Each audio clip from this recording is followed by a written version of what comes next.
Muchas buenas tardes a todos, muchas gracias Carlos. Agradecer en primera instancia a la Cámara Nacional de Productores de Leche, a la gente de Trizam por la invitación. Como bien comentó Carlos, soy el coordinador del Servicio Técnico del Laboratorio CDB en Argentina. Soy médico veterinario y me dedico principalmente desde el laboratorio a dar el asesoramiento técnico de la utilización de todos los biológicos, tanto para productores de leche como de carne, aquí en Argentina y para todo lo que es Latinoamérica.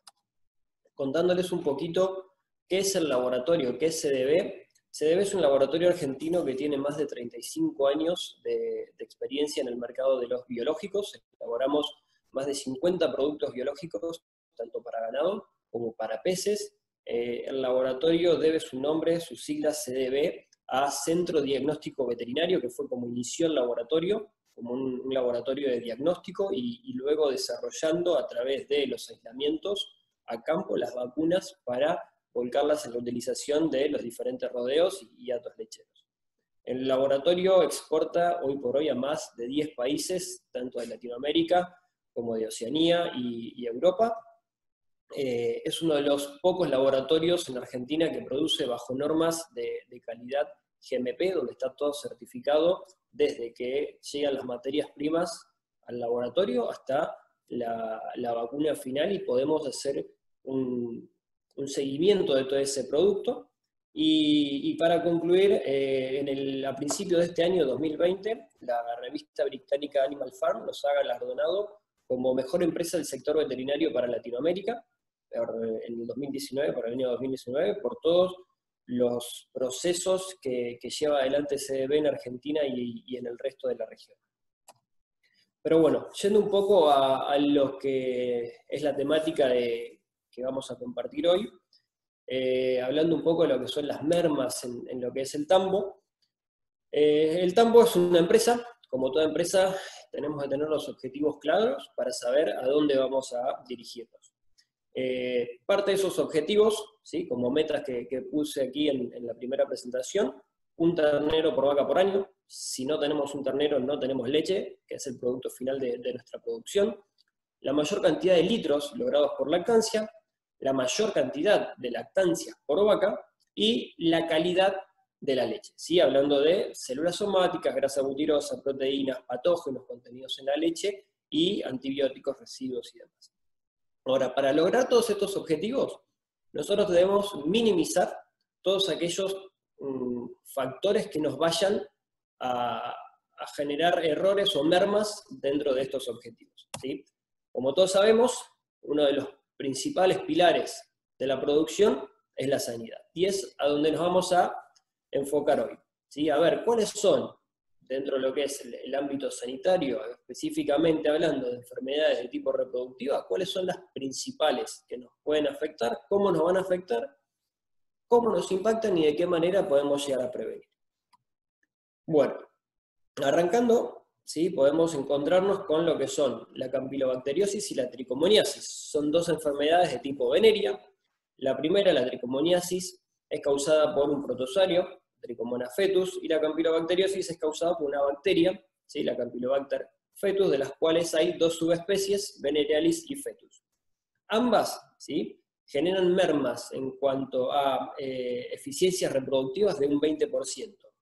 En general son habitantes normales del aparato reproductor, se encuentran tanto en prepucio y en pene de los toros, como en vagina y útero de las hembras.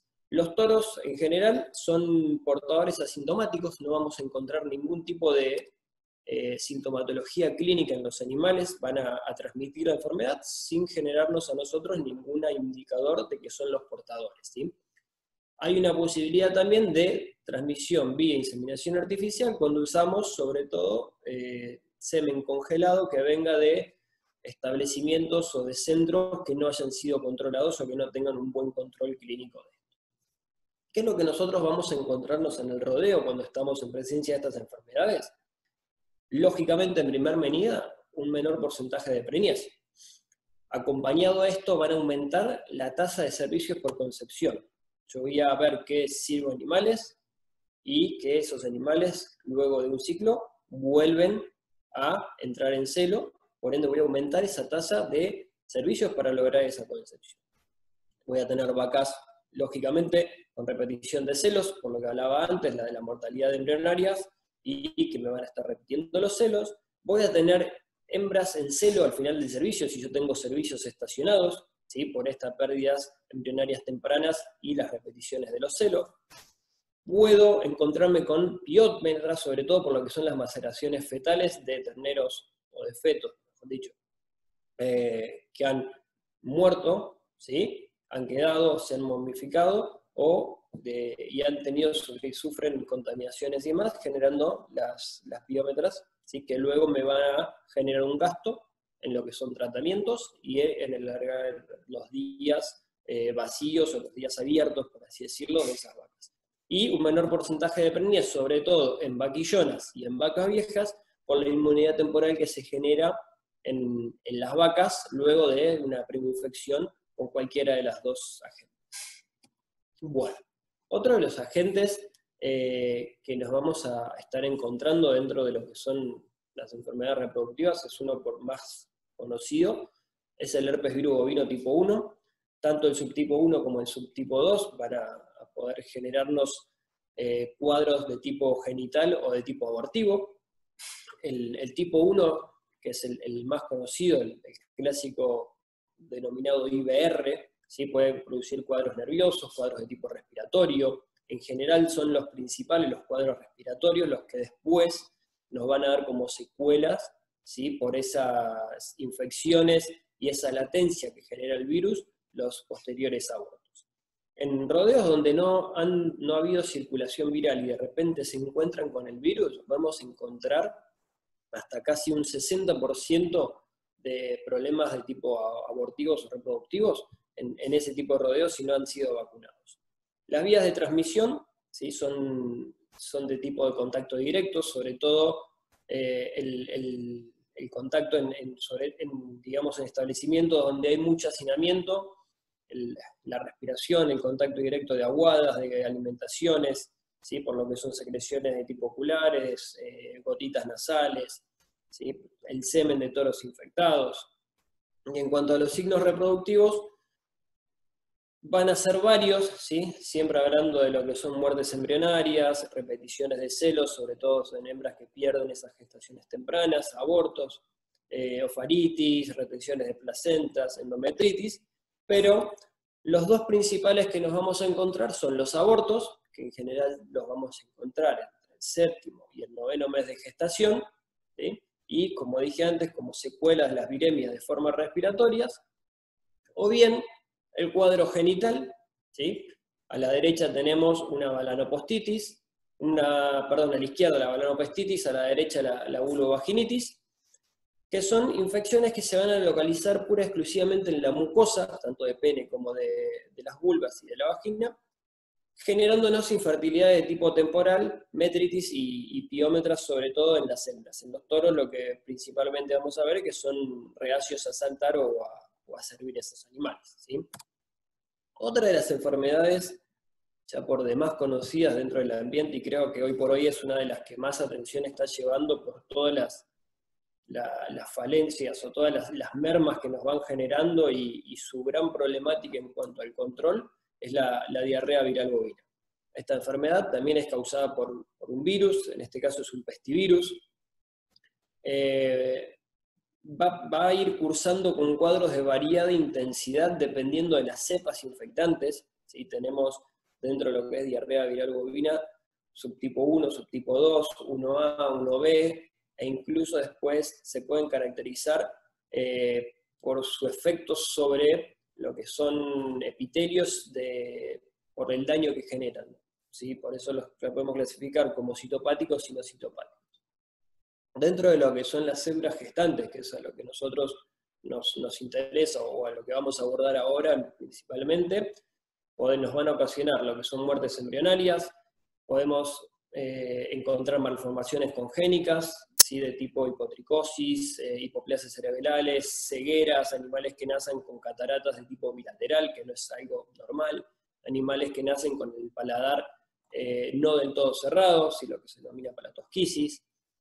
el gran conocido PI, el animal persistentemente infectado, el cual se infecta en un momento tal de la gestación, en el primer momento de la gestación, digamos entre el día 40 y el día 120 o 90, que es donde ese sistema inmunológico no reconoce el antígeno viral como algo extraño y lo incorpora y se generan estos animales que aparentemente son sanos, pero que son los grandes excretores y mantenedores de la enfermedad y del virus en el gato, ¿sí? En el ambiente. Podemos encontrarnos también con infertilidades temporales por la sofaritis que ocasionan, y sobre todo, al ser cuadros de tipo viral y tener afinidad sobre todo por células inmunitarias blancas, vamos a encontrarnos con inmunosupresiones que nos van a derivar en otro tipo de enfermedades como ser mastitis. Está muy ligado los animales PI o infecciones con diarrea viral bovina con las neosporosis y otros tipos de infecciones también de tipo respiratorio, ya sean en terneos de recría o en terneos de guachera. Respecto de la transmisión, tenemos una transmisión de tipo transplacentaria, donde desde la madre difunde al feto, ¿sí? Como bien dijimos antes, los terneos persistentemente infectados antes de los 120 días de gestación, por contacto directo entre los animales, por secreciones y también de manera venérea por el semen de toro infectados. Toros que son PI pueden llegar a generar contagios en animales, ¿sí? Hay casos registrados de centros de inseminaciones donde no hicieron los controles pertinentes, sobre todo de los PI en toros, y han hecho grandes desastres difundiendo la enfermedad en rodeos de tipo libres. Bueno, ahí abajo nos encontramos con tres fotos de lo que estuvimos mencionando hasta recién. En el centro un ternero con hipotricosis, ¿sí? Una alopecia total en ese caso. A la izquierda nos encontramos con un ternero que nace con una catarata de tipo bilateral en los ojos, que es algo que también podemos llegar a encontrarnos, sobre todo cuando encontramos ese tipo de animales, y orientarnos a un diagnóstico presuntivo. Y en el caso de la derecha, la palatosquisis, ¿sí? En otro ternero, también que después se confirmó las infecciones con diarrea viral bovina. Ahí, como bien dije antes, podemos ver en ese gráfico que dependiendo diferentes momentos de las gestaciones, son las diferentes presentaciones que vamos a tener de la enfermedad. Si nos abarca en un primer momento, podemos tener mortalidades embrionarias, sobre todo hasta el día 40. Del día 40 en adelante, por esa inmunotolerancia que se genera del feto, vamos a tener los animales persistentemente infectados, o bien podemos tener abortos, y si es mucho más adelante, malformaciones de tipo congénitas, así como las que fuimos mencionando hasta recién.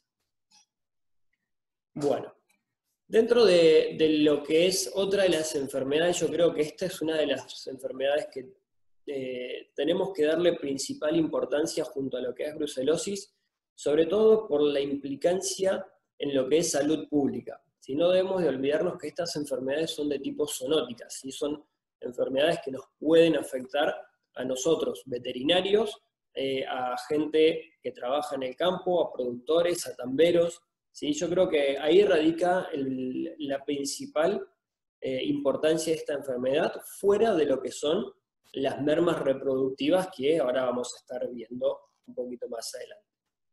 La leptospirosis, bueno, Costa Rica tiene un clima tropical, por ende es uno de los climas, digamos, ideales para la proliferación de esta bacteria, como así también en el resto de lo que es Sudamérica. En general tenemos mucha incidencia de leptospiras, sobre todo por ese tema de los climas de tipo tropicales, humedal y temperaturas agradables para la proliferación de la bacteria. Tanto los roedores, como zorros, como comadrejas, son en general grandes diseminadores de leptospiras por la orina. Las leptospiras, que son pequeñas espiroquetas, van a ir penetrando las mucosas, van a multiplicarse en los riñones, en hígado, y generar las leptospiremias, la llegada a la sangre. Luego de 7 días se va a empezar a generar la leptospiruria, que es donde pasan por orina, y después de orina, al acantonarse en el riñón, van eliminando esos animales las leptospiras al ambiente y persisten así la enfermedad. En el caso de los bovinos se ha registrado que pueden llegar a eliminar leptospiras hasta por 12 meses, e incluso hay casos registrados de 24 meses de eliminación constante, sobre todo de cerebrovariedades de tipo Harshio en orina de vómito.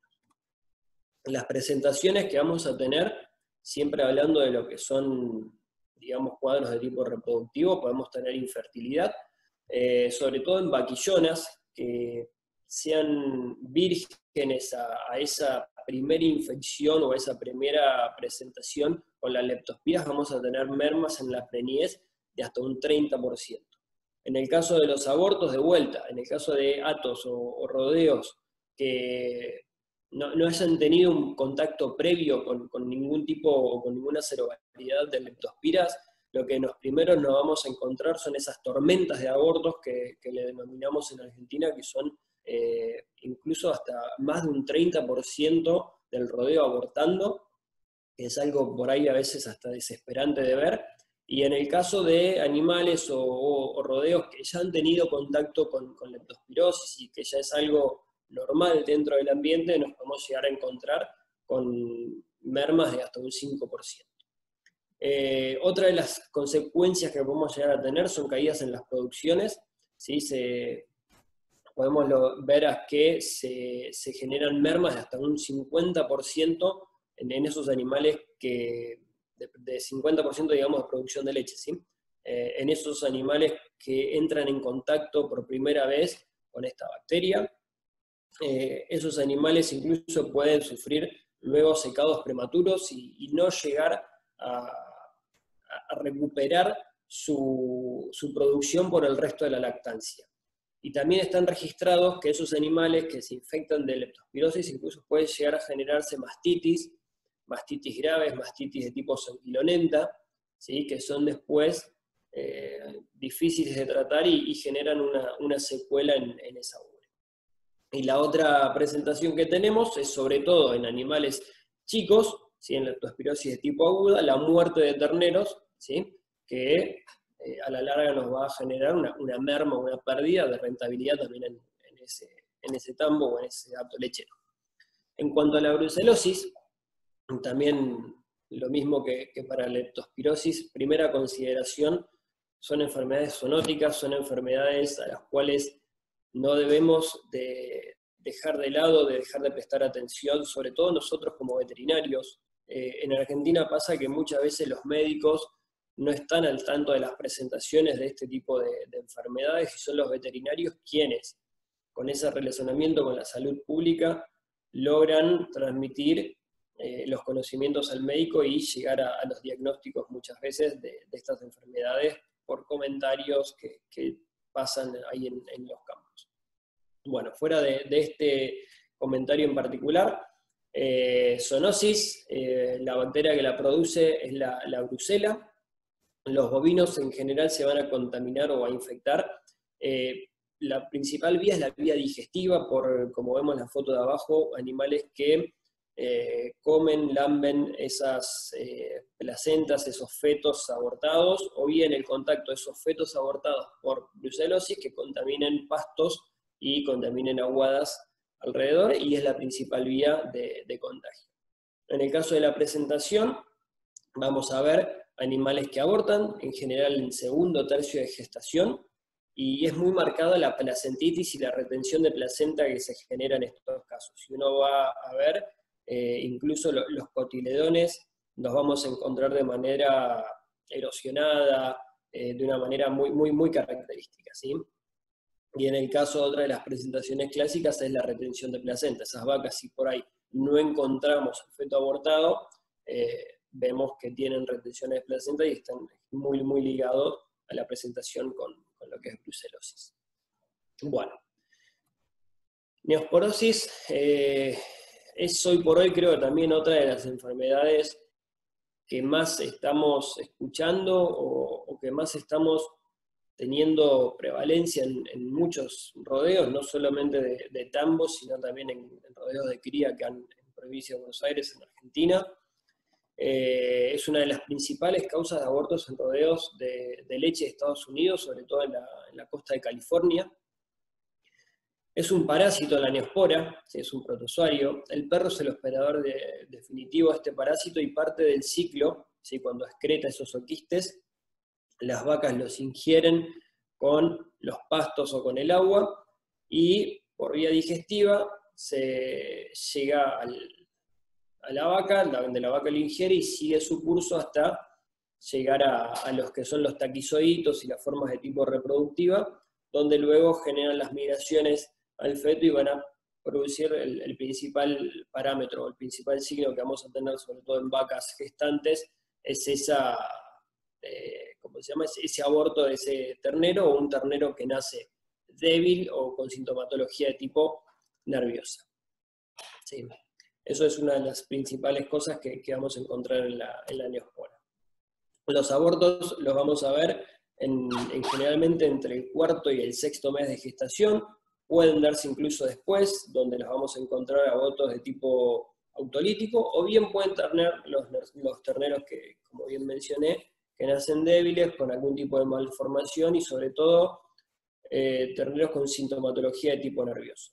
Hay estudios que han realizado que las vacas que dan seropositivas a neospora, ¿sí? Al momento de hacer los sangrados y los análisis de sangre, tuvieron una menor producción de leche, casi de menos de 1,5 kilos, ¿sí? De producción por día en comparación a vacas de tipo negativo. No estudiaron del todo el por qué, si es por una migración a la ubre o si es por un proceso de tipo inflamatorio o un tipo de respuesta, ¿sí? Pero sí encontraron que hay una relación entre animal seropositivo y menor producción de leche, que también es un poco lo que nos impacta acá en la charla de hoy.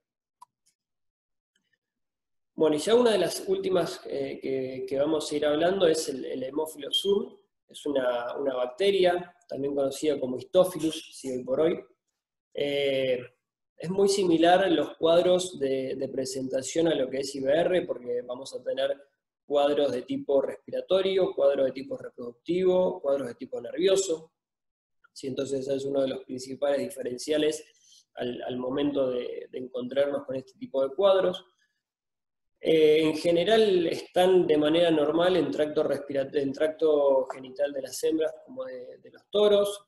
Los abortos se van a dar entre segundo y tercer trimestre de gestación y sobre todo también ligados a la presencia de DBV como principal agente del tipo inmunosupresor. Además, lógicamente, de encontrar los abortos, al momento de hacer las diferenciales, dentro de la historia clínica del rodeo, podemos empezar a buscar este tipo de enfermedades si han tenido antecedentes de tipo neumonía o de tipos de cuadros nerviosos, como para ir orientándonos a este agente en particular. Ahora, recién vimos un montón de agentes o los principales agentes que nos pueden estar afectando, ¿sí? Ahora es pensar en dónde nos van a impactar estas enfermedades. Lógicamente nos van a impactar en menores servicios, o mayores servicios, perdón, por concepción, por una cuestión lógica. Cualquier agente que a mí me genere una muerte embrionaria, me va a generar un gasto mayor de semen para lograr esa concepción. Vamos a tener mayor cantidad de días abiertos, vacas que no se preñan en su momento a los 90 días, digamos, que deberían de estar preñadas posparto, ¿sí? Nos van a alargar las curvas de lactancia y por ende nos van a disminuir bastante la rentabilidad de nuestros rodeos.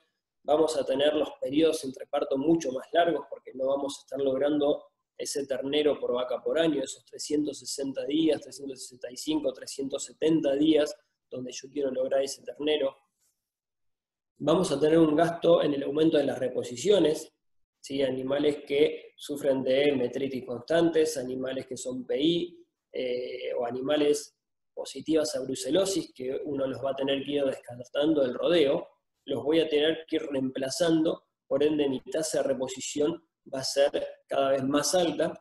Y otra de las particularidades es que voy a perder rentabilidad también por el hecho de esa novilla que yo logro, ¿sí? y la tengo que meter adentro del rodeo para generar esa reposición, si yo manejo mi esquema sanitario y la rentabilidad sanitaria o la producción sanitaria de mi rodeo de manera eficiente, esa novilla yo la puedo vender preñada o no y generar otro ingreso más para lo que es el establecimiento.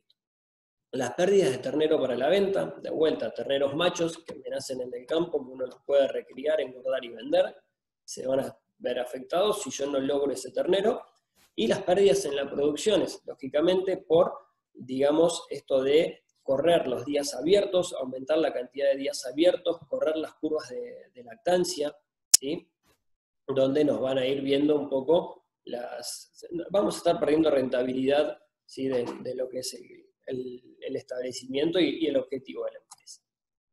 Ahora, en cuanto a estimaciones, estoy haciendo un poco una búsqueda, un research, y no hay estimaciones concretas, digamos, en Costa Rica quería encontrar respecto de lo que son las pérdidas por enfermedades reproductivas. En Argentina, según lo que es el Observatorio de la Cámara Lechera, se estima que por enfermedades reproductivas solamente se pierden 128 millones de litros, que representan un 1,2% del total de la producción, hablando de 10.300 millones de litros producidos en el país, ¿sí?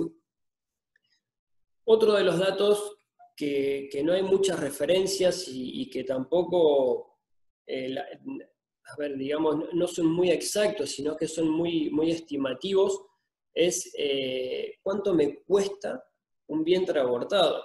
Si un vientre abortado en Argentina hay una estimación de que me cuesta aproximadamente $2.300 por animal. Si yo eso lo hice una conversión ahí a colonos, estamos hablando de 1,3 millones de colonos por vaca abortada adentro del tambo.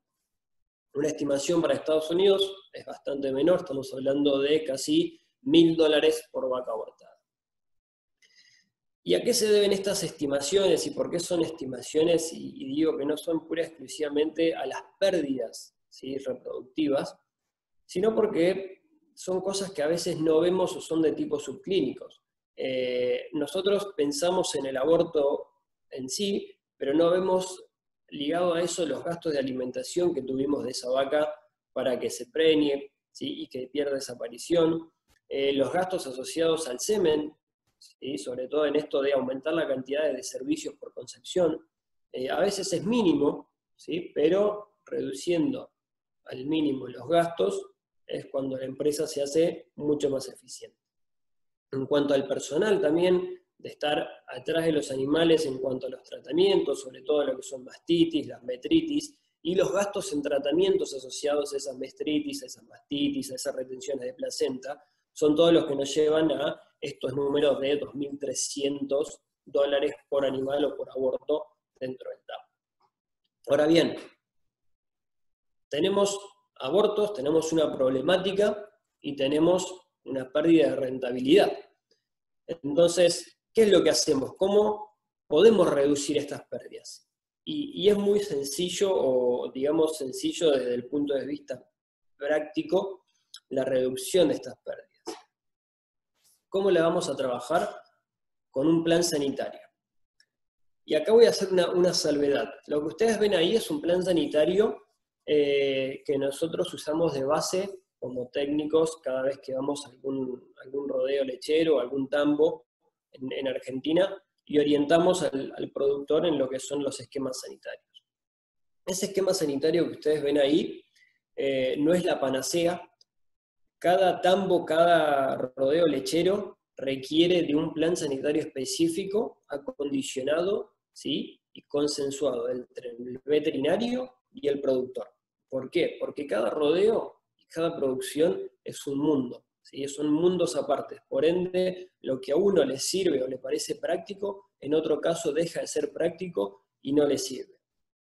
Pero como base de un buen plan sanitario, enfocado a lo que refiere a enfermedades reproductivas, tenemos que arrancar desde lo que son las novillas de recría, ¿sí? aplicando vacuna de leptospirosis para evitar que esos animales se infecten de leptospira y mueran por leptospirosis clínicas y mantengan esas también la leptospira se la rodeo. Después, cuando esas novillas, esas terneras pasan a la recría 2, antes de empezar el servicio, digamos como vaquillona, empezar las aplicaciones de vacuna de tipo reproductiva. Haciendo las vacunaciones, ¿sí?, de vacuna reproductiva en preservicio, nosotros vamos a controlar más del 50%, ¿sí?, de las pérdidas asociadas a este tipo de enfermedades.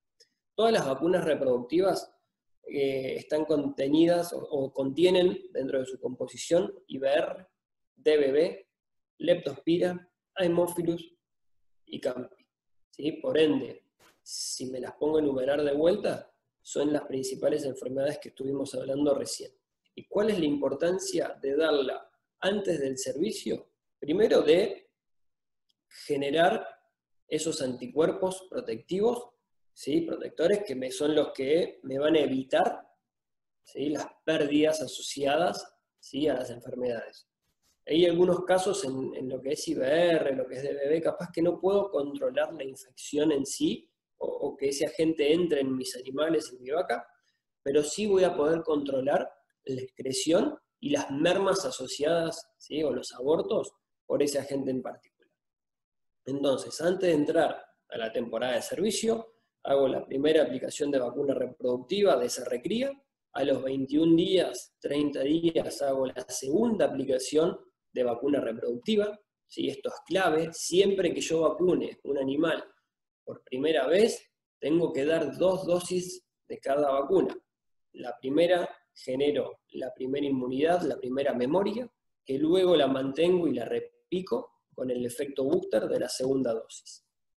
Y luego, una vez que yo tengo esas 2 dosis preservicio en los animales, a los animales mayores puedo mantenerlos con una dosis, ¿sí?, de vacuna a lo largo del año, siempre asociado al momento del preservicio, o puedo optar por darle 2 dosis si tengo una problemática, una incidencia muy grande de las enfermedades en el rodeo. Ahora bien, si sigo con el tema de aplicaciones, me gustaría hacer un diferencial entre lo que es un animal vacunado y un animal inmunizado. Muchas veces nos vamos a los campos y nos encontramos con que la gente nos dice, no, yo vacuné, pero tengo este problema. Y tenemos que diferenciar lo que es un animal vacunado y un animal inmunizado. El animal vacunado es aquel al que yo pinché con la aguja, hice la inoculación de la vacuna, pero cometí alguna de las 3 fallas que tengo ahí abajo. Fallas en el responsable de la vacunación, tanto yo como vacunador apliqué mal la vacuna, las jeringas estaban sucias, las agujas estaban contaminadas, generé un absceso por contaminación, no hice el refuerzo a los 21 días de la vacuna. En el caso de lo que son fallas en la respuesta inmune, me refiero sobre todo a vacunar animales que están cursando una enfermedad, animales que están inmunosuprimidos, terneros que están lactando, ¿sí?, donde se pueda generar algún tipo de interferencia de tipo calostral. Y en el caso de falla en la vacuna elegida, nos referimos sobre todo a que la vacuna haya estado vencida, que la vacuna no haya sido controlada en todo eso que es su cadena de frío, que los antígenos que contengan la vacuna no sean los que me generan a mí las enfermedades en el campo. Eso es otra de las cosas a tener en cuenta. Muchas veces compramos vacunas por comprar porque son baratas y no nos sentamos o no nos tomamos el tiempo de ver qué es lo que tiene la vacuna o de consultar con nuestros veterinarios. ¿Me sirve esta vacuna?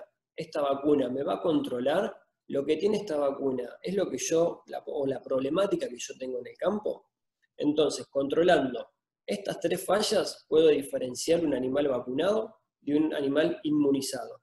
Y no voy a estar haciendo un derroche de dinero comprando una vacuna a la cual después no le voy a estar dando o no me va a estar generando el efecto que yo voy buscando, que es generar esa inmunidad para evitar todo este tipo de mermas dentro de mi rodeo. Bueno, ahora bien, hablemos un poco de números. ¿Qué me sale a mí prevenir? Yo estuve hablando un poco hoy con la gente de Trizan para que me pase unos números más o menos aproximados de lo que es la vacuna reproductiva, la vacuna viral reproductiva, y estamos hablando de 1,4 dólares por dosis. El precio de leche al productor, estuve revisando un poco los valores que estaban ahí reportados en la cámara, sé que son valores que no han fluctuado mucho, están en 0,48 centavos de dólar por kilo. Por ende, si hago un cálculo muy medio así rápido, con 15 vacas en ordeñe, que me genera una media de producción de 20 kilos por día, yo pago 100 dosis de vacuna reproductiva, ¿sí? En un día, 15 vacas, a mí me pueden llegar a pagar la vacuna de 100 vacas que me va a generar inmunidad y voy a controlar por más de un año, ¿sí? Ese es un poco el concepto que quiero que se lleven y que se tomen el trabajo de hacer en las veterinarias, en la casa, en la oficina, de sentarse a hacer estos tipos de números, porque a veces cuando uno dice $1.40 la dosis, y no, sí, la verdad que es carito. Ahora, si yo vuelvo para atrás, estamos hablando de casi 1,3 millones de colonos que nos cuesta un vientre abortado dentro del tambo, ¿sí? Haciendo con estimaciones así a grandes rasgos, ¿sí? Pero bueno, eso es un poco lo que quería, o lo que queríamos buscar con la gente de Trizan, que se lleven hoy. Creo, Carlos, que estamos bien con el tiempo. Para ir finalizando, para el que conoce un poquito de historia de lo que es veterinaria o inmunología, ahí tenemos una foto de Edward Jenner, conocido como el padre de las vacunaciones, por así decirlo, y ya hace un par de años atrás, estamos hablando casi 1700, 1800, hizo un planteo o un pensamiento que creo que hoy en día no lo estamos todavía tomando en cuenta, y él decía que en la historia del progreso humano nunca ha habido un método más eficaz y más económico que prevenir enfermedades mediante la vacunación, y él así lo hizo con lo que fue la viruela y viendo esas lesiones que se generaban en la ubre y cómo la gente que ordeñaba no se contagiaba y no sufría la enfermedad. Eso es un poco para ir terminando. Me parece que es algo incluso hasta que lo podemos extrapolar a lo que estamos viviendo a nivel mundial hoy en día con esta situación del COVID. Creo que nadie es ajeno de las grandes pérdidas económicas que se están produciendo o que estamos viviendo en muchas partes del mundo, y solo por el hecho de no contar con una vacuna acorde o efectiva para esta enfermedad, y bueno, creo que en el corto tiempo estaremos ya contando con esa vacuna, y creo que nos daría un indicio más de lo importante que es el prevenir las enfermedades y ir un poco más adelante de las enfermedades con lo que son inmunizaciones y tratamientos. Así que bueno, con eso estaríamos terminando la jornada o el tiempo de hoy. Ahí tienen mi correo electrónico para cualquier consulta que quieran realizar. Estoy abierto, estoy a disposición. Cada cierto tiempo hacemos con la gente de Trizan, de Ciencias Pecuarias, algunas giras o algunas visitas en establecimientos allí por Costa Rica, así que me encantaría que nos contactemos y poder llegarnos a sus establecimientos con la gente de Ciencias Pecuarias de Trizan, que tiene muy buenos técnicos y están muy abiertos a trabajar con los productores y ahí en pos de las mejoras estas productivas.